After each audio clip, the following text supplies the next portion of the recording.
عنوان: ماں کا خط ریاض ایک مصروف کاروباری شخص تھا۔ دولت اور شہرت کی چمک دمک میں وہ اپنے ماضی کو بھول چکا تھا، خاص طور پر اپنی ماں کو جو ایک گاؤں میں رہتی تھی۔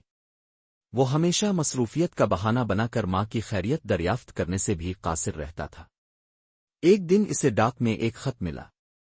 خط پر پرانا سا پتہ لکھا تھا۔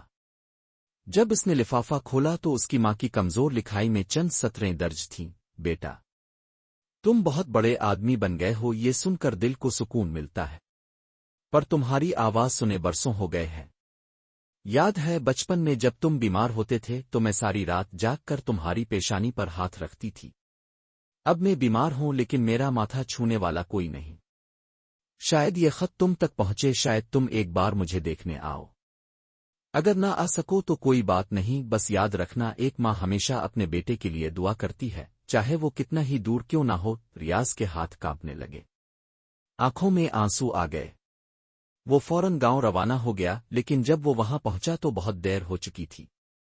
ماں کی قبر پر بیٹھ کر اس نے خط سینے سے لگا لیا اور پہلی بار اپنے مال و دولت پر شرمندہ محسوس کیا۔ سبق: دنیا کی مصروفیات میں اپنوں کو نہ بھولی، خاص طور پر ماں کو جو بنا کسی شرط کے محبت کرتی ہے۔